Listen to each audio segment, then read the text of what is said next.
มันจักหนุนตัวเก่าฮือเตียงเต้าสวดสดีจำเริญสรีจืนจ้อยบ่ต่ำก้อยเครื่องกา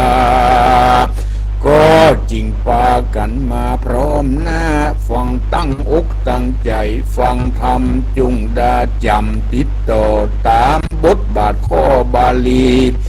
ว่าสู่กันทหารพัมมโนดังนี้เป็นต้นสู่กันทหารพัมมโนส่วนอันว่ากันทหารพามผู้บาปเศร้าปุโรหิตเก้าอาธรรมพันคนหนานนำไหลหลากออกมาจากเวียงใจเหมือนดังน้ำไหลละลุดละลาดบ่หูขาดบางตากาด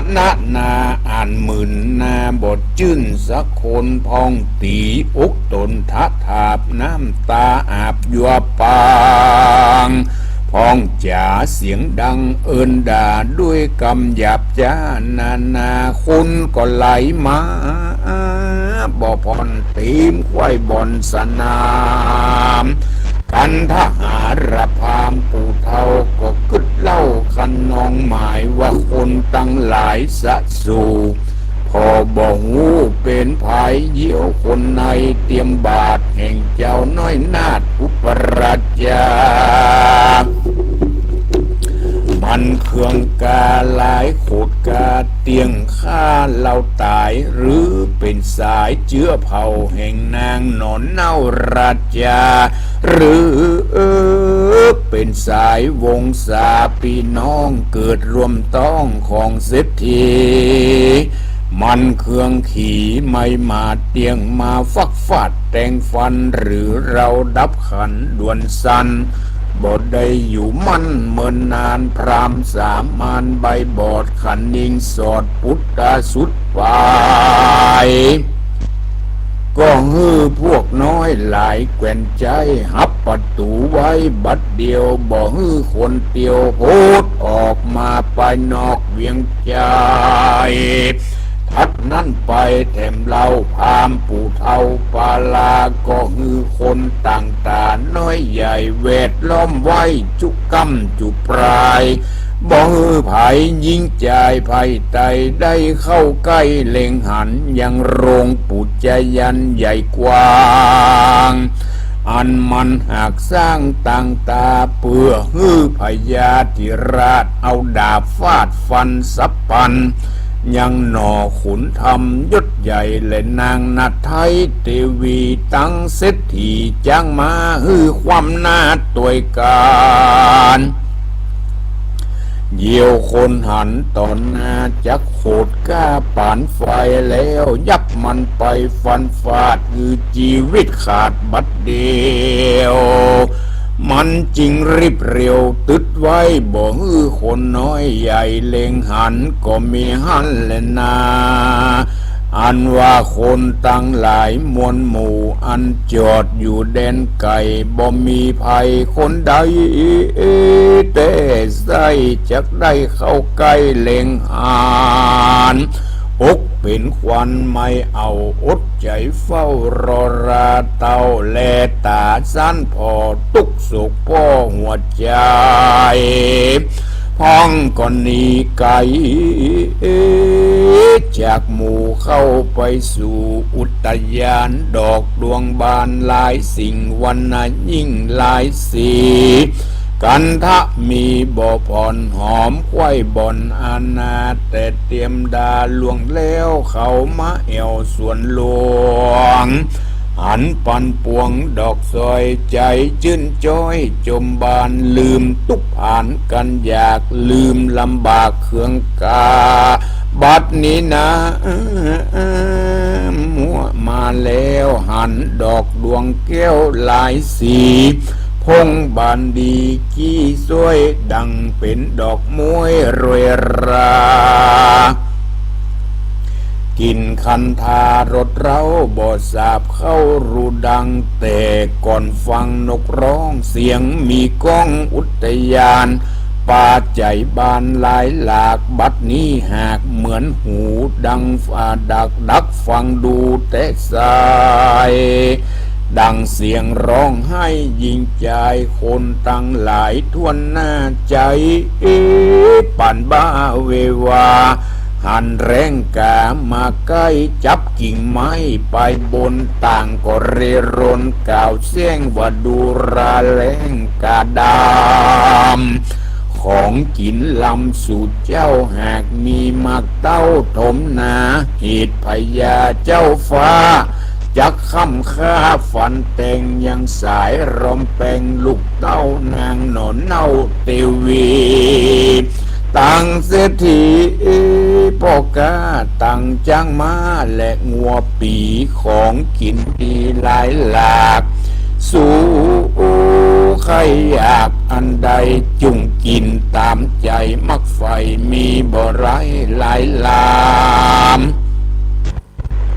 ในกลางโรงพามเก่ากวางตีข้างเวียงใจจุมคนในภัยใต้ต่างก็พวงอ้อยแป่งปันยังหน่อขุนทำเจืองเจ้าต่างก็มนเศร้าขี้มองน้ำตาหนองไม่เดือดบ่รู้เหือดไม่หายส่วนคนตั้งหลายมนโม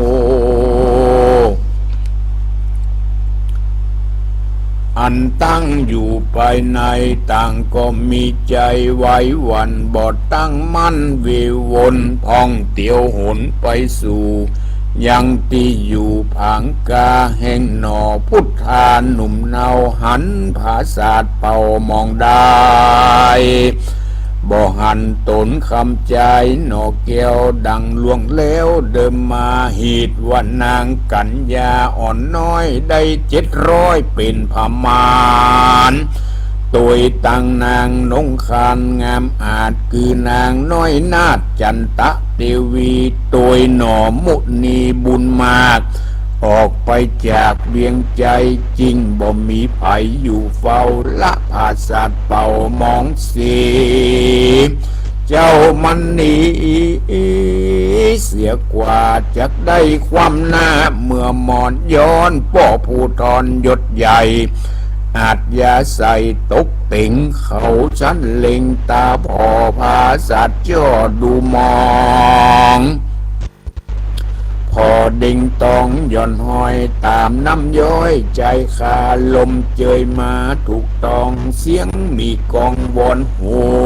บัดนี้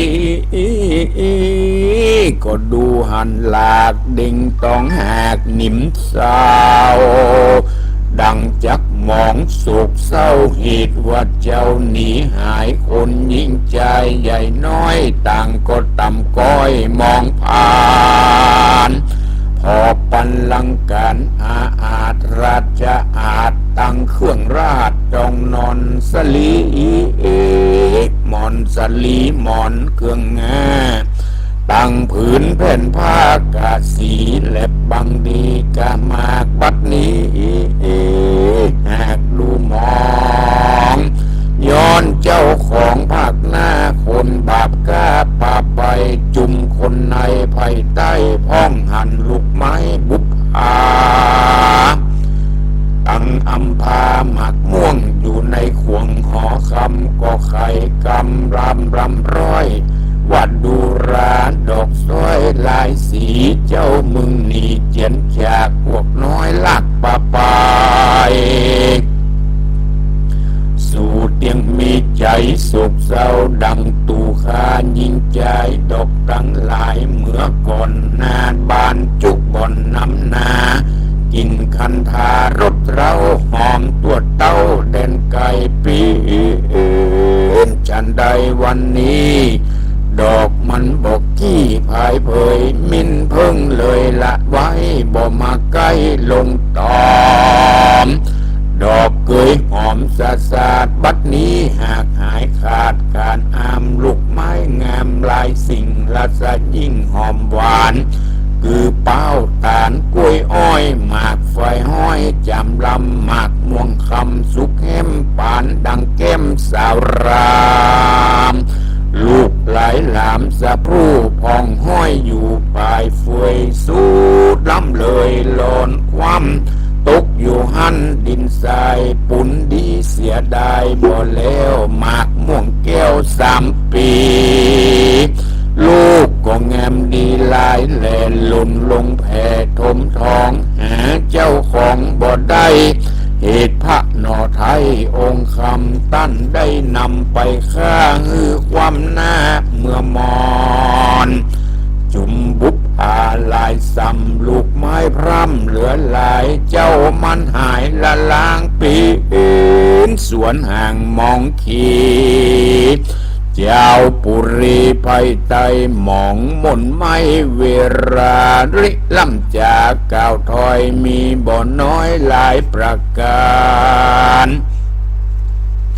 ที่นี้จักวันนาจะรอดถึงนางเกี่ยวยอดโกตากตมีอัครมหิสียศใหญ่แม่เจ้าหนอไทยจันตะกุมารหูว่าคนหารบาปเศร้ายับลูกเต้าสายใจเปื้อนนำไปฟันฟาดหือชีวิตขาดดับขานตามกำไข่ปันสู่จุโซแห่งพามบาปเศร้าใจไฟนางก็มีใจไหววันสตานสันตั้งตนก็เรร่นฟังเฝ้าไปไว้เต้าผาปาราวะคาเดมหาราชเจ้าตูนเป็นเก้าเวียงใจขอพระจอมไตเจ้าฟ้าเล็งผอหน้าโกตมีขอผ่านนี้แผ่กว้างอย่าได้มั่งฟันเต็งยังสายรอมแปงลูกเต่าได้เข้ามรณาการราชปุตตาน้อยนาชีวิตขาดเสียตูนน้องเตียงเมาวูนปั่นบาย้อนตุกโศกากุมใจแอวเตียวไปจะใจดังคนอยากไร้อนาถากันน้องบ่มรณากากาดด้วยพยาธิเบียนขวีก็จักเอาเจือกเปียก็จักเอาเจือกปีเส้นใหญ่มัดคอไว้ตายหงบ่ประสงค์ไฟอ่างจักอยู่ข้างไปนานขอพระผู้บานเจ้าฟ้าฮือปล่อยลูกล่าเราราได้เป็นพญาแตนปอก่อสร้างต่อเสวยเมืองโยธาเรืองไผ่ไตสุขบานควายรัชธานีนางโกตมีแม่ไทยร้องร่ำให้วอนวานหลายประการแต่โสดขอเต้าโพดขุนนาปล่อยพุทธาเจียงจันได้อยู่มั่นเหมือนไปเจ้าหอใจเอกราชก็บ่อาจตัวกรรมย้อนได้ถลำลิงลู่ตามกรรมอู้มุสาแห่งปรโรหิตาบาปเศร้าจุสุยเป้าหลวงพางเจ้าห่อขวางยศใหญ่ลวดบ่ใส่ใจฟังเยะหน้าจังกังโหดบ่ต้านกล่าวกรรมดีก็มีหันเล่นนาเมื่อนั้นหนอโพธิญาณตูนองอาจคือเจ้าน้อยนาฏจันทกุมารก็ยกมือสารขับไหวซึ่งป่อไทยพาปาราวะขอพระปิตาป่อเจ้าปล่อยยังลูกเต้ายิงใจอย่าหืนได้ตายความนาด้วยดาบก้าคมบางคอจงวางปงปล่อยลูกน้อยสวัสดีหรือพระภูมิธิราชจักตัดขาดอะไรลูกไปอยู่ไกลปีนข้าใจทันดะการะพามลูกก็จะทำตามกำปอด้วยใจม่อยินดีหรือ พระผู้มีเจ้าฟ้าจะคือพวกกาคนนายยับลูกไปใส่คอกได้บ่ได้ออกถึงตายลูกก็บ่หมายหลีกลูกก็บ่หมายหลีกเว้นจักรีบเต้นไปไวคนในน้อยใหญ่จับยักใส่กังกาหรือพญาปอเจ้าบอกกึดต่อผานนี้จะขับมือลูกหนีเจียนจากได้พรากเวียงใจลูกก็จักไปด่วนหาวตามคำป่อเต้าขับจำไปอยู่ดงดำป่าเศร้าที่จิมข้างหิมปานเอาสัตว์ดงดานมาเป็นเปื้อนบุกบุญเดือนอาตันเถื่อนดงตันกินหัวมันต่างเขาจุคำเจ้าภาวันนาหรือไก่กาต้องเตดไปสู่เขตเมืองไก่ขอกไปจะใจเลี้ยงสืบไว้อินทรีย์ชีวิตมีตังอยู่บ่หือหมุบมูวำวายแม้นตนคำใจยศใหญ่จะขับไว้ร้องขอฉันได้เต้าจอมไตตนปอก็บอดตานต่อกำจาแห่งพุทธาเจียงจันเต้าดักอยู่หันใดๆก็มีงานเล่นนาในขณะนั้นหนอพระที่ไว้จันตะกุมารก็ยอมมือสารตั้งเก่าไว้แม่เจ้าเทวีว่าสายสริเอ้ยแม่เจ้าแม่เลี้ยงลูกเต้าแต่ยามแดงแม่รักแบ่งแฝงเฝ้ายังลูกเต้าจุคืนวันมีใจหวันจองห้อยแต่ลูกน้อยใส่ใจยามเป็นวัดเป็นไอเมื่อยไข้แม่อยู่ใกล้รุมรายามลูกเวลาร้องไห้ใจแม่เอาไม่เอาวอนยามนั่งนอนเตียวต้องแม่บ่ห่างนิกายแม่คัดสีขี้ไข่ป้อนเข้าจุคำเจ้าเจยจมปั่นกินนมบ่ผ่อน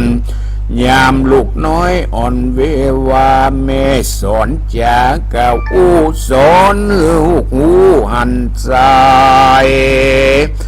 ว่าใจคนใดเป็นป่อมีคุณป้านป่อนำหน้าคนใดนาเป็นแม่ตั้งเท่าแก่เอาลงรู้สูงรู้ต่ำควายเสียงซ้ำดีหลีคุณแม่มีหมักกวางบ่อาจอ้างจะใครลูกจำเริญไวขึ้นใหญ่บ่ตันได้เต้นกูลบ่ได้หนูอุ่นแม่เจ้าอันเลี้ยงลูกเต้าเหมือนนานบัดนี้นะมาบาปร้ายมาตอบสายตอดโจรหรือพญาตนเป็นปอบอกกึดต่อไปยาวเต้าจักสาวเอาสั้นจักเอาดาบมาบันตัดคอแห่งโสบลูกน้อยกาดก้อยวำวายลูกเตียงได้ตายมวยมอดบ่หอนรถยาวไปกรรมอันใดใหญ่น้อยอันจ้าถอยมัวดำคือกายกรรมหึกหยาบวจีบาปจังไรมนุในหยาบจ้าอันตัวข้าพุทธาได้กระทำมาล่วงแล้วขอแม่แก้วจอมควานได้วางปันผายโพดงดเว้นโตดวางตำขออย่าได้เป็นกรรมบาปกาติดตัวข้าคำใจขอหายเสียงขอดลูกปอดมดใสแต่นี้ไปเป็นเก้าขอแม่เจ้าเทวีจงอยู่สวดสดีเตียงมันอย่าด่วนสั้นมลนาจุมโรกาพยาธิจุงก้อยกาดเสียตนขอกังวลใหญ่น้อยอย่ามาจ้องห้อยตอดปาน จงอยู่สำราญเตียงเต้าจุคำเจ้าคืนวันเด็ดเตอกันจันตะกุมารตนองค์อาจกล่าวเสียงขาดเวทีนางโคตมีผู้แม่โศกตุกแห่ถมผ้าทองตกถมขายใจขี่ขมไม่มาดน้ำตาหยาดไหลปางกอดเอายังลูกไทยริร่ำให้จะใครว่าดูราสายใจเฮ้ยลูกแม่เลี้ยงลูกแต่เมินมาบ่หันพุทธาลูกเต่าแยกกำบักเศร้ามัวดำกายกรรมถอยไรแม่ก็บ่ได้เคยหานมันเป็นกรรมไข่ปลาอันสังจาหยาบจ้ากรรมบับกาจากแสงแต่ยามแดงถึงใหญ่แม่ก็บ่เคยหันลูกได้ทำกรรมปางหลังล่วงแล้วตูโอนลูกแก้วองค์คำได้กระทำก่อไว้กรรมนั้นไล่ตัวมาแม่ขอวางปาลาปงปล่อยฮือเสียงซอยสุดกรรมดูราบุญนำเอ่ยลูกแม่ตกใจนักแก่เลือนลายกันลูกตายหมุบมูแม่เตี้ยงบ่อยู่ถึงนานย้อนมองผ่านไม่เอาจุกคำเจ้าเล็งง่ายแม่ก็เตี้ยงตายความหน้าตัวลูกหล่อล่าบททรงกาบทสังการาชมันดาตนยศใหญ่ร้องรำให้ใครจ่าซึ่งหนอพุทธายศซอยมีบ่นน้อยหลายลามตัดสมิงคันเนในขณะนั้นเล่านางนอนเน่าจันตะเทวีอ่านปีนอัครมเหสีรวมอาจแห่งเต้าน้อยนัดจันตะกุมารตุกตกปานทั้งตองเต็มแห่งห้องหอระไทยลิลำไรร้องห่มร้องไห้ใจปั่นไม่เววาบ่อน้ำตาเป็นเลือดบ่อแห้งเหงือดไม้หายย้อนเสียดายบ่เลวยังเจ้านอกแก้วอุปราชาอ่านปีนสามิการวมข้างจากได้มวยมังเมื่อมอนย้อนพระผู้ทรตนปอมีใจมอฟังเบามืดมัวเมาบอดใบบ่กึดไข่กองทามเต่าไปฟังกำสุยปูพามพามปรโรหิตาจักเอาดาบมาฟันฟาดคือคอขาดปั๊มวายนางคิงผายหนอนเนาก่อนนบนมเกาอัญจุรีว่าคาเดพระภูมิปอไทยขอพ่อได้จุงโปรดคุณนางงดวางลาเว้นขาดอย่าได้ฆ่าโอรสราชสายเมืองกันเจ้าบุญเรืองหมุบมูข้าก็บ่อยู่เป็นคุณจักเป่าโยนเต้นใส่กองไฟใหญ่สับปานดับขันมวยมอดตัวเจ้ายอดสามีกาคาเดชโปดเท่าทายไทยตนเป็นเขาเวียงใจปีนฉันใดนั้นโสดปอบโปดคุณนาบปิยาไฟยังลูกนอนเนื้อในตนนางตามนยศซอยคือนางนัดน้อยเตวีก็อัญจุรีก้มเก้าขาบไว้เล่า3 ตีก็มีด้วยพระการดังกล่าวมานิเลนนะนิติตังขียาสังวันนาวิเศษยาห้องเอจันตะกุมารผูกทวน8ก็บังโคมโทมเรจดีพระธรรมเทศนาจาดกเรื่องจันตะกุมารตอนที่ ก็ได้จบลงไปในทำนองแบบปืนเมืองเหนือที่อาตมาได้เทศไปตามสถานีวิทยุนี่ก็เสียงคงบอกให้ชัดอย่างใดเป็นลุลละละอย่างใดกับมุนเนอเป็นด้วยเหตุใดกับมุนเนอที่อาตมาได้เทศไปในทำนองแบบปืนเมืองเหนือก็พอจะสรุปใจความในตอนนี้ในขณะที่พ่อกำลังจะฆ่าลูกไปฟังกรรมปุโรหิตยุหลอกลือกระทำบาปกรรมอันใหญ่อันหลวงพญาเอกราชามีความรู้สึกว่า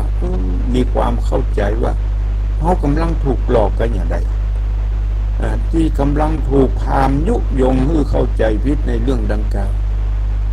สั่งให้หมู่เสนาอามาตย์ผู้ที่มีใจเหี้ยมโหดที่กำลังจะฆ่าเตรียมฆ่าเพื่อปุจจายันคือปล่อยก่อนคือปล่อยปุโรหิตหูว่าพญาใจอ่อนพญาโลเลนะหู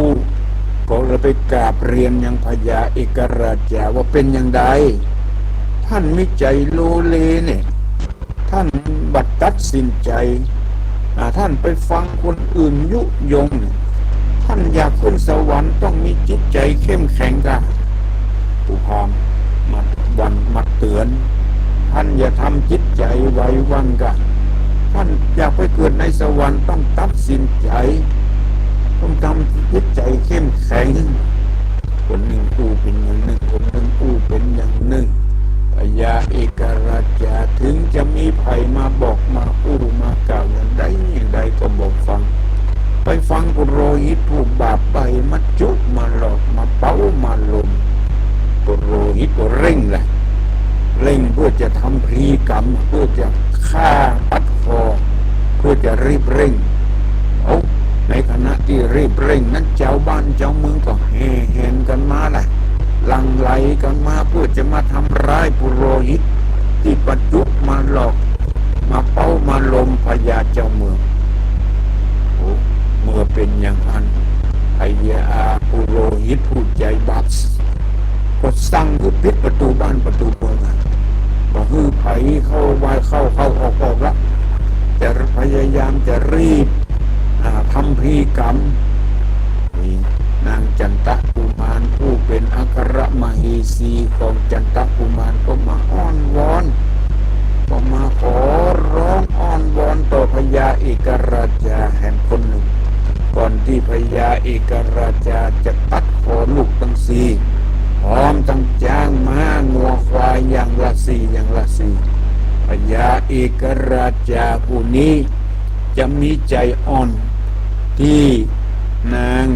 จันททีวีมาเรียกมาร้องหรือไม่พอสถานญาติโยมทั้งหลาย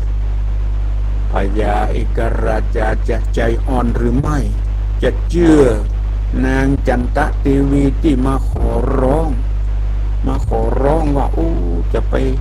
ฆ่าลูกฆ่าหลานจะไปฆ่าทรัพย์ที่มีพระคุณตลอดถึงลูกหลานที่จะสืบบ้านสืบเมืองถ้าพญาฆ่าลูกทั้งสี่ฆ่าก็อยู่บ่ได้ฆ่าก็จะโดดเข้ากองไฟไปพร้อมกันว่าอีกนางจันททีวีขอร้องอย่างนี้พญาเจ้าเมืองพญาเอกราชาผู้ลงไหลในกำอู้ของปุโรหิตกันทหารพามหรือไม่จะมีใจอ่อนหรือไม่บอกสถานญาติโยมทั้งหลายก็ติดตามรับฟังพระธรรมเทศนาตอนสุดท้ายในวันจันทร์ในวันนี้ก็ขอยุติเทศนาธรรมเรื่องจันทกุมารไว้เพียงแค่นี้เวลาที่เหลือนี้ไปที่จะโทรมามาจา0812898992วันนี้เป็นวันหยุดราชการวันสวรรคตของรัชกาลที่9ที่เปิ้นได้สวรรคตไปเมื่อวันที่13ตุลาคม2559นั้น บัดนี้ได้ล่วงมาถึง9 ปีแล้ว9 ปีวันนี้ราชการก็มีการทำบุญทุกที่ทุกแห่งการทำบุญใส่บาตร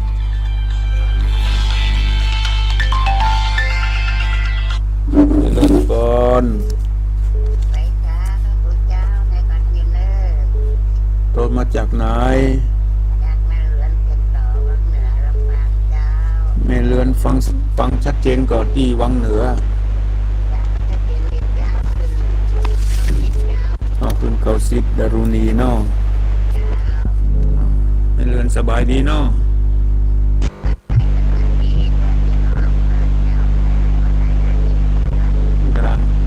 ค่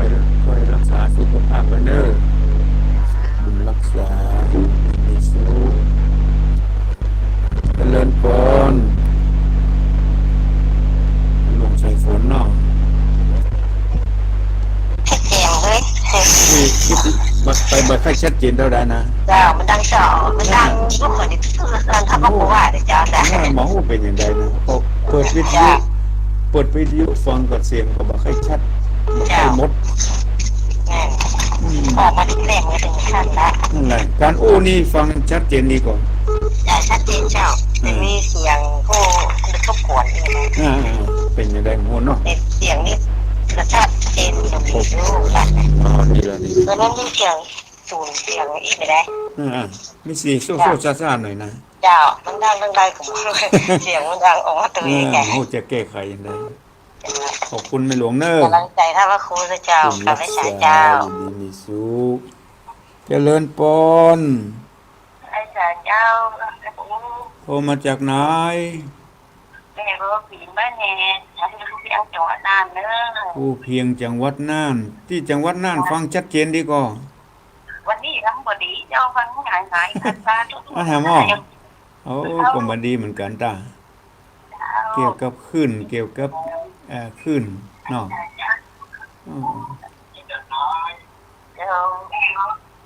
ขอบคุณเนอร์บุญรักษาอยู่ดีมีสุขโทรมาจากน่านก็บ่ใครชัดเจนวะขอบคุณเนอร์ที่ทักทายมาทางเฟซทางไลน์แม่เดือนเพ็ญทิมวางสีจันกันทปันจันกองคำมูลคุณพนิตราพรหมมินประนอมกันทวงศ์สมศรีใจบุญแม่สลินทิพย์บุญเลิศขอบคุณเนอร์ที่ทักทายมาทางเฟซทางไลน์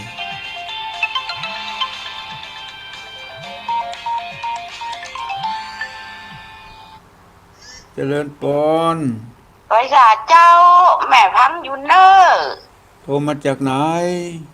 แม่สมฤทธิ์มาจากน่านเจ้าโอ้แม่จากน่านฟังชัดเจนก็แม่สมฤทธิ์ว่าใครชัดเจนดีเจ้าคักๆน่ะ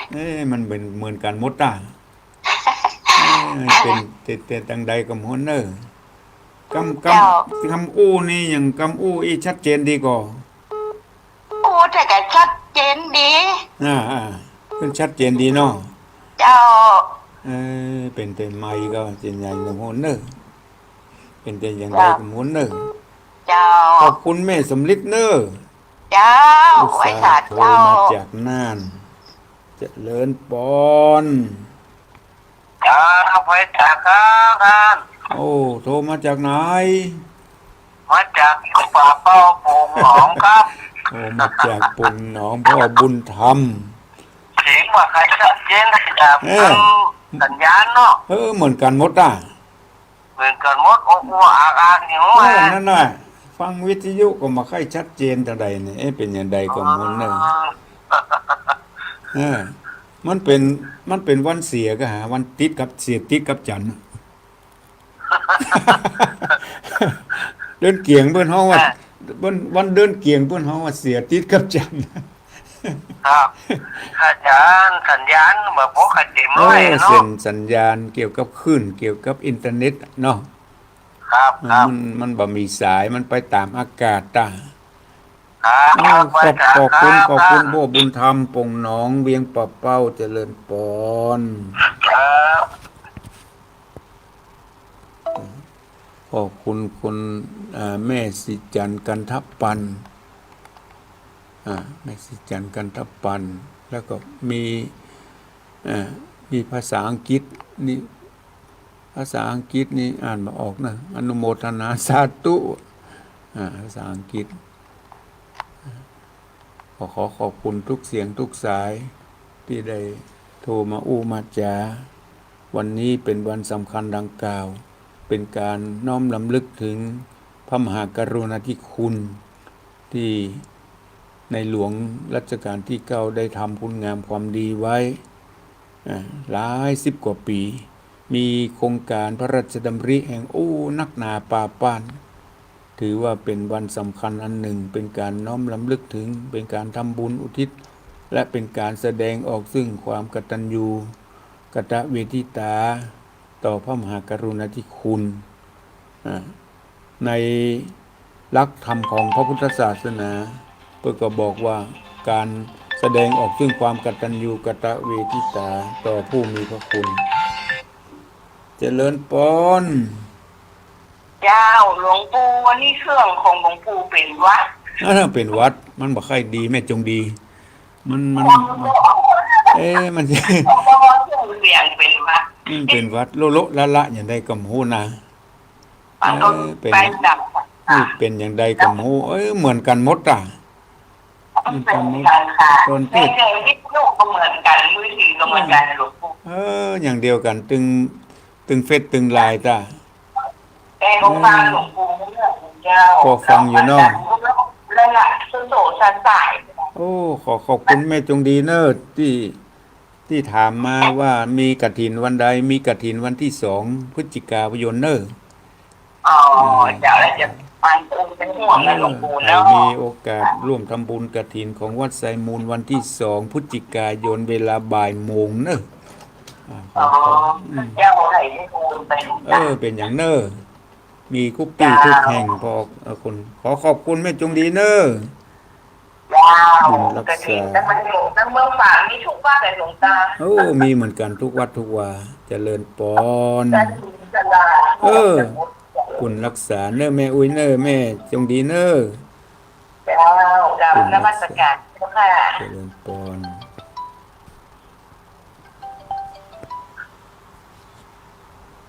ครับ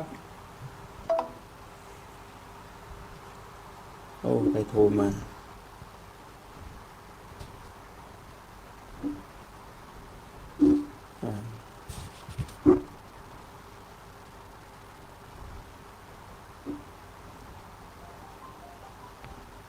ครับโหล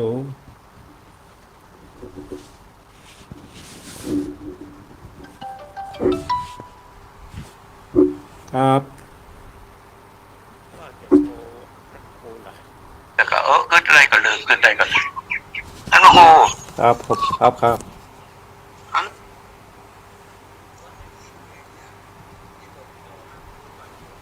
ับ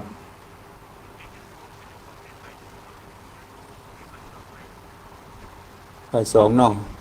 บ่าย2กรมไปไหนครับ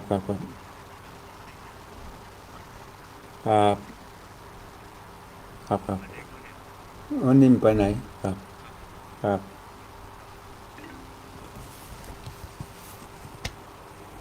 ท่านรองอำเภอเป็นโทรมาขั้นรายการขอบคุณอนุโมทนาต่อทุกเสียงทุกสายที่ได้โทรมามาจามาแจ้งผลการรับฟัง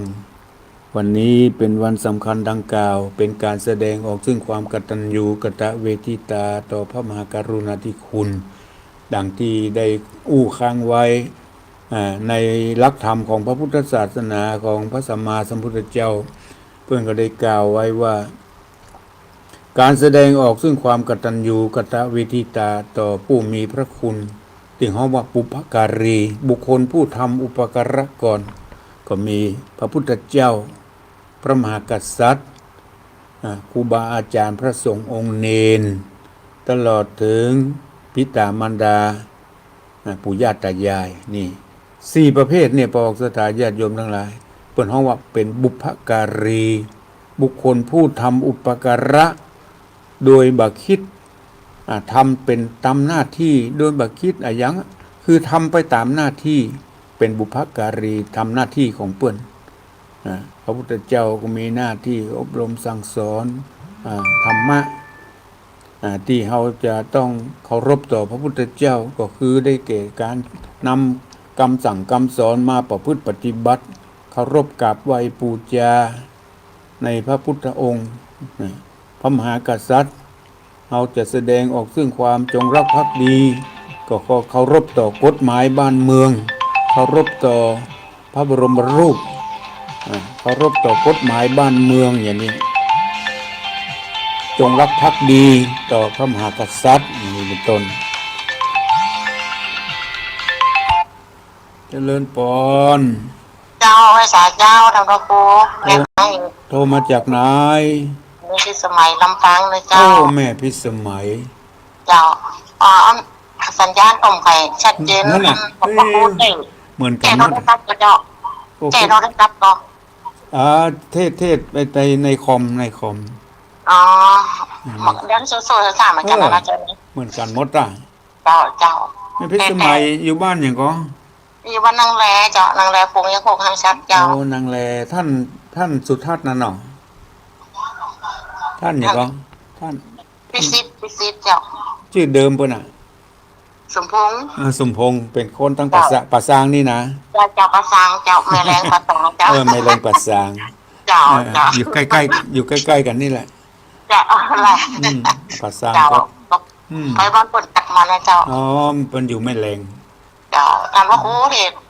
เจ้าก็ไปฟังอยู่แล้วเจ้าอ๋อแต่ก็ได้เข้าไปหาสักครั้งเนาะโอ้ขอบคุณที่ไปบรรพตวันนั้นนะเจ้าเพศนี้ชัดเจนนะเจ้าขอบคุณแม่พิสมัยเนอเจ้าไว้สาเจ้ารักษาอยู่ดีมีสุขแม่พิสมัยเป็นอยู่บ้านนางแลลำปางสิ่งที่เราจะต้องแสดงซึ่งความเคารพนั่นก็คือพระพุทธเจ้าพระมหากษัตริย์ตลอดถึงครูบาอาจารย์พระภิกษุสามเณรและประการสุดท้ายปิตามารดาครูบาอาจารย์ผู้มีพระคุณที่จะต้องแสดงออกซึ่งความเคารพแสดงออกซึ่งความกตัญญูรู้คุณกตเวทีตอบแทนผู้มีพระคุณพระพุทธเจ้าก็ต้องเพื่อเขาจะตอบแทนบุญคุณของพระพุทธเจ้าก็นำเอาคำสั่งคำสอนของพระสัมมาสัมพุทธเจ้ามาประพฤติปฏิบัติเคารพต่อสารูปต่อพระเจดีย์ต่อสารูปของพระพุทธเจ้าพระมหากษัตริย์จงรักภักดีเคารพต่อกฎหมายบ้านเมืองบัตรทำผิดกฎหมายตลอดถึงเคารพต่อพระบรมรูปสารูปของพระมหากษัตริย์ทุกพระองค์เคารพต่อครูบาอาจารย์ที่ได้เคยสั่งเคยสอนเคารพต่อพระภิกษุสามเณรมีการเคารพกราบไหว้บูชาโดยนอบน้อมต่อพระรัตนตรัยต่อพระสงฆ์องค์เณรต่อครูบาอาจารย์ต่อผู้มีพระคุณเคารพต่อพ่อต่อแม่เคารพต่อปู่ย่าตายายผู้มีพระคุณที่ได้เลี้ยงได้ดูได้พ่อได้กอยเฮามานี่เป็นการแสดงออกซึ่งความกตัญญูรู้คุณกตเวทีตอบแทนผู้มีพระคุณดังนั้นเราท่านทั้งหลายจงเป็นผู้มีความกตัญญูกตเวทีนะนิมิตตังสาธุรูปนังกตัญญูกตเวทีตาผู้มีความกตัญญูกตเวทีแสดงออกซึ่งเป็นคนดีในพระพุทธศาสนาดังนั้นในวันนี้ก็เป็นวันหนึ่งที่เราแสดงออกซึ่งความกตัญญูหลายบ้านหลายจองก็มีการพัฒนา มีการพัฒนาบ้านจองหอเรือนบ้านหมู่บ้านต่างๆก็มีการพัฒนาเพื่อเป็นการถวายความจงรักภักดีถวายอุทิศบุญกุศลที่ทำความดีต่างๆคือแก่พระบาทสมเด็จพระเจ้าอยู่หัวรัชกาลที่9วันนี้เป็นการแสดงออกซึ่งความจงรักภักดีต่างๆได้ทำคุณงามความดีการทำคุณงามความดีบัดใจเฉพาะการทำบุญอย่างเดียวอย่างที่ได้กล่าวมาผลห้องว่าบุญกิริยาวัตถุ10การทำความดีการทำบุญนั้นมีหลายทางการหือทานการรักษาศีลการเจริญภาวนาการเคารพต่อผู้หลักผู้ใหญ่การเคารพต่อครูบาอาจารย์เคารพต่อผู้มีพระคุณการทำกิจกรรมต่างๆอันเป็นไปในทางที่ชอบที่ควรควายในกิจธุระบอกว่างานบ้านงานจองบอกว่างานวัดงานวาช่วยกันทำช่วยกันคิดช่วยกันสร้างบัจจิบาบัจจิเฮงนี่เป็นว่าควายในกิจธุระที่ชอบเป็นกิจที่บริสุทธิ์บัจใจว่ากิจที่ผิดต่อจารีตบัจใจว่ากิจที่บดีมางามต้องเป็นกิจธุระต้องเป็นการงานที่ดีที่งามนอกจากนั้นก็มีการปัตตานุโมทนาไมยการอนุโมทนาส่วนบุญส่วนกุศลที่คนอื่นทำคุณงามความดีเอาไปแสดงออกซึ่งความยินดีนี่ก็ถือว่าเป็นการทำความดีอนุโมทนาบุญสุติปิดเปิ้นทำความดีตลอดถึงการอุทิศส่วนบุญส่วนกุศลแก่เทพบุตรเทวดาพ่อเกิดไม่เกิดเจ้ากรรมนายเวรอุทิศแด่ผู้ล่วงลับดับขันไปจะเป็นไผก็ตามคนที่ทำคนงามความดีอุทิศส่วนบุญเฮาก็ได้บุญก่อนเอาได้ทำความดีก่อนนี่ก็ถือว่าเป็นทำความดีธรรมัสวรรณมัยการแสดงธรรมการนำเอาคำสั่งคำสอนไปบอกไปกล่าวแก่คนอื่นก็ถือว่าเป็นการทำความดีการฟังน้ำฟังธรรมก็เป็นการทำความดีทำบุญการทำจิตใจคือตรงต่อพระพุทธศาสนามีความหันว่าทำดีต้องได้ดีทำชั่วได้ชั่วทำบุญต้องได้บุญทำบาปไปอันนี้ก็ถือว่าเป็นทำความดีทั้งนั้นทั้งทางกายทั้งวาจาทั้งใจขอฝากไว้สำหรับวันนี้ก็เลยวันนี้ก็เวลาก็หมดลงพอดีก็ขอนำรายการมรดกธรรมกำเมืองปิกไปก่อนก่อยปะกันในโอกาสหน้าสำหรับวันนี้ขออำนวยอวยพรให้กระปอกสถาญาติโยมทุกท่านจงได้อยู่ร่มเย็นเป็นสุขในพระบวรพุทธศาสนาก็ขอทุกท่านจงมีอายุวันนะสุขภละเหมือนกันจุโคนอายุวันโนสุขังภะลัง